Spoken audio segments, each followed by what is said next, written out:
नमस्कार दोस्तों। आज 21 दिन इजराइल और हमास फिलिस्तीन का युद्ध होते हुए होगा जो 7 अक्टूबर 2023 को शुरू हुआ था। अब इजराइल जो है हमास के खिलाफ एक ऐसा बम यूज करने जा रहा है that is called a sponge bomb.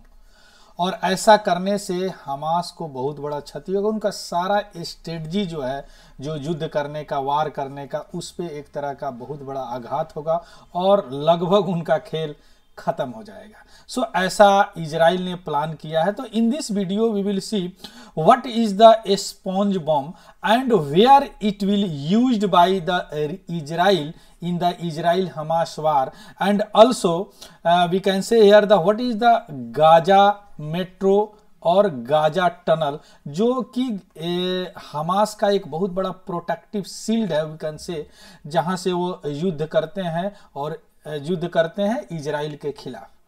Clear. So first we will see what is the news. See Israel defence force, जो उनका डिफेंस फोर्स है, उन्होंने ऐसा बोला है कि वह यूज करेंगे स्पॉन्ज बॉम्ब को, यूज करेंगे स्पॉन्ज बॉम्ब के, क्योंकि उनका जो नेटवर्क है, हमास का जो नेटवर्क है टनल का गाजा के अंदर, उसको खत्म करने के लिए वो एक टनल बना रखे हैं गाजा स्ट्रिप पे, बहुत लंबा लंबा, देखेंगे कितनी टनल है, कितने लंबाई चौड़ाई है, और उसको खत्म करने के लिए स्पॉन्ज बॉम्ब यूज किया जा रहा है। चूंकि अभी 21वां दिन 7 अक्टूबर को शुरू हुआ था, 21वां दिन अभी चल रहा है, आज 28 है इन द इजराइल हमास युद्ध। सो जो स्पॉन्ज बॉम्ब है वो यूज किया जाएगा टनल में, यूज किया जाएगा टनल में, गाजा स्ट्रिप पे जो टनल है उसमें यूज किया जाएगा, जिसमें सारे हमास जो है वो उसमें प्लान बनाते हैं, आर्सेनल वगैरह रखे रहते हैं। यह जो बम होता है वह एक्सप्लोजिव नहीं होता, या फटता नहीं है, किसी तरह का आवाज नहीं करता, केवल एक केमिकल बम होता है। इसमें 2 तरह के केमिकल होते हैं, देखेंगे कैसे वह काम करते हैं, जो कि उस टनल में यूज किया जाता है। इसके लिए इन्होंने मॉक ड्रिल भी करीब करीब हो गया है इनका, इजराइल का, जो तेज इलिम सिटी में, जो बॉर्डर के करीब है, गाजा बॉर्डर के करीब है।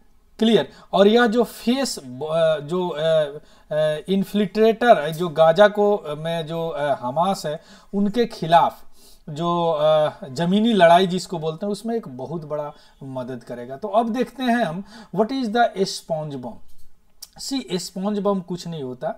स्पॉन्ज बॉम्ब एक प्लास्टिक बैग की तरह होता है, जिसमें एक सेपरेटर होते हैं, इस तरह का सेपरेटर होते हैं, और इधर 2 केमिकल होते हैं, इधर 2 केमिकल होते हैं। जब इसको थ्रो किया जाता है, फेंका जाता है, तो ये सेपरेटर हट जाते हैं और दोनों केमिकल आपस में मिल जाते हैं, और जब मिक्स होते हैं तो ये लिक्विड से या फोम में टर्न हो जाते हैं, फोम बन जाते हैं, बहुत सारा फोम बन जाते हैं। जिस तरह हम शेविंग करते हैं ना, फोम छोटा सा होता है, कितना बड़ा हो जाता है, फोम बन जाते हैं, और उसके जो टनल है उसको, उसके गैप को बंद कर देते हैं। यानी जो अंदर है, आर्सेनल है या कोई हमास का मिलिटेंट है, वो अंदर ही रह जाता है।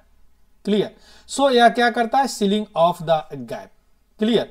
अब यह जो आईडीएफ है, इजरायली सेना है, दैट इज यह 2021 में इसका एक्सरसाइज ऑलरेडी कर चुका है, और इन द गाजा बॉर्डर पे इसका exercise mock drill, we can say, mock tunnel system कर चुका है। क्लियर। तो यह कुछ नहीं होता, यह एक लिक्विड इंपल्सन होता है, जो कि ऐसा माना जाता है कि इनके टनल में, हमास टनल में बहुत आर्सेनल रखे हुए हैं, तो ये इससे इनको मदद मिलेगा उनके युद्ध को खत्म करने में और हमास को खत्म करने में। क्योंकि आप जानते हैं हमास एक मिलिटेंट ग्रुप है, जो इनडायरेक्टली वे में बहुत सारे कंट्री जो है, ईरान हो गया, आपको सीरिया हो गया, ये लोग मदद कर रहे हैं, चीन हो गया, रसिया हो गया, ये लोग भी इनडायरेक्टली वे में उसको मदद कर रहे हैं। अब देखते हैं स्पॉन्ज बम। सी ऐसे ही होता है स्पॉन्ज, एक बैग की तरह होता है, एक पिन होता है, एक जो पिन है यह सेपरेटर का काम करता है। ऐसे ही पिन निकाल के उसको फेंक दिया जाता है तो दोनों केमिकल मिल जाते हैं, है ना। पिन रिमूव्ड तो दोनों केमिकल मिल जाते हैं, और वह सोल्जर जो है ड्रॉप कर देता है उस टनल में, केमिकल रिएक्ट करते हैं और एक्सपेंड होने लगते हैं फोम और स्पॉन्ज में, और जाके ब्लॉक कर देते हैं, और terrorist them self trapped inside, उसी में अंदर रुक जाते हैं इस टनल में। So that is called the sponge bomb, that is called what, sponge bomb. इस तरह का होता है, इसी तरह बना होता है, बस इसको खींच देते हैं और स्पॉन्ज बम में दोनों केमिकल मिल जाता है बैग में और इस तरह टनल में फेंकते हैं और ये टनल सील कर देता है। जो मिलिटेंट है सील कर देता है, आर्सेनल वगैरह है उनको सील कर देता है। अब सवाल होता है कि गाजा टनल में जो वार होगा उसको हैंडल कैसे करेंगे, कैसे व्हाट इज कॉल्ड इजराइल करते हैं। तो उनके लिए उनके पास एक बहुत सारे एक ग्रुप बटे होते हैं इंजीनियर का जो टनल रिकनेंसा यूनिट जिनको बोलते हैं, जो कि एरियल सेंसर उनके पास होते हैं, ग्राउंड पेनेट्रेटिंग राडार होते हैं, स्पेशल ड्रिलिंग सिस्टम होते हैं जो कि टनल को लोकेट करते हैं। और टनल को लोकेट करने के बाद अगर वह नेचुरल लाइट उसमें नहीं आ रही हो तो उनके पास थर्मल टेक्नोलॉजी होती है जो टोटल डार्कनेस में भी देख सकते हैं कि टनल के अंदर क्या है और क्या नहीं हो रहा है। मान लीजिए कोई निर्दोष भी ट्रैप्ड हो जाते हैं, सिटीजन्स वगैरह भी ट्रैप करते हैं। ह्यूमन शील्ड पे मैंने एक वीडियो बनाया, उसमें आप देख सकते हैं कि शील्ड भी यूज करते हैं Hamas against the war. Clear, robot भी यूज करते हैं, ड्रोन भी use, because Israel is the technology में बहुत माहिर है। उनके पास they have very sophisticated technology. Clear, so micro drone भी यूज करते हैं, छोटा ड्रोन यूज करते हैं जिस टनल को देखने के लिए, उसको मॉनिटर करने के लिए जब वो स्पॉन्ज बम यूज करते हैं, अब देखते हैं कि टनल होता क्या है एक्चुअली। सी, जो हमास जो है टनल को खोदना शुरू किया लगभग मिड 1990 से, लेकिन इनके लिए टनल खोदना आसान कब हो गया, जब 2005 में इजराइल ने गाजा स्ट्रिप को हमास को सौंपा और 2006 इलेक्शन में आप जानते हैं, एक वीडियो में बनाया हूँ, हमास वहाँ बहुमत से जीता। और इधर जो है इधर फतेह पार्टी जो वेस्ट इजराइल वगैरह वेस्ट फिलिस्तीन में फतेह पार्टी का राज है, जबकि इसमें हालांकि दोनों में आइडियोलॉजिकली थोड़ा सा डिफरेंस है, चूंकि यह इजराइल को मान्यता देते हैं कि एक अलग नेशन है, जबकि हमास बोलता है कि नहीं, सारा फिलिस्तीन है, इजराइल बाहरी है। क्लियर, सो बहुत तरह के टनल खोदते हैं जो 100 किलोमीटर लंबे होते हैं, 80 मीटर डीप होते हैं। और सैंडी जी कोस्टल है, जो गाजा स्ट्रिप का जो बालू वाला जो कोस्टल है, तटीय प्रदेश है, उसमें लगभग 360 स्क्वायर किलोमीटर कोस्टल ट्रिप है।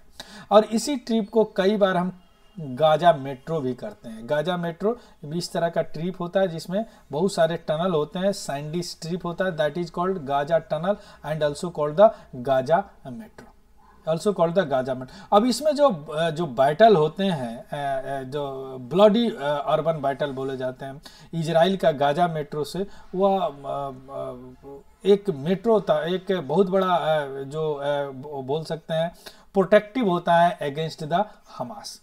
क्लियर है ना। तो अब इस तरह का टनल इनको बनाया हुआ, तो इस तरह बहुत सारे टनल वो बना रखे हैं उस गाजा स्ट्रिप पे, और इसी में जो उनके अपने आर्सेनल वगैरह होते हैं, उनके मिलिटेंट वगैरह छिपे होते हैं। अगर इस टनल को बंद कर दिया जाए तो इसमें, अब इस टनल को मॉनिटर करने के लिए भी हम देखें रडार वगैरह यूज किया जाता है। इस देखिए फिगर में इस तरह का ये गाजा स्ट्रिप है, this is the Gaza strip, और इसमें देखिए कितने टनल बने हुए हैं, कितने टनल बना रखे हैं। इसी टनल में सुरक्षित रूप से वो लोग रखते हैं, अपना हथियार रखते हैं या खुद रहते हैं मिलिटेंट वगैरह। क्लियर, तो इसी में स्पॉन्ज बॉम्ब की यूज करने जा रहा है इजराइल। अगर ऐसा हो गया तो इजराइल का खेल खत्म हो जाएगा, क्लियर। तो इसमें पीटी और मेंस में भी पूछ सकते हैं, ऐसे पूछ सकते हैं, एक sponge bomb right now is news related to which of the following war, तो आपको याद आना चाहिए हमास इजराइल वार। या भूल सकते हैं कि highlight the sponge bomb that used in the war. तो यह एक तरह का है कि एक्सप्लोसिव नहीं होता है या किसी तरह का बहुत बड़ा क्षति नहीं होती है as like the other bomb, but या अगर ट्रैप होकर देता है तो उसको भी मॉनिटर करने के लिए उसमें अंदर कोई नई थर्मल टेक्नोलॉजी वगैरह यूज इजराइल करता। Clear, so this is all about the defence related technology and also about the international relation. Clear, so if you like this video, अगर आपको अच्छा लगता है तो please subscribe, like and share it this video. So thank you very much and happy learning. Thank you.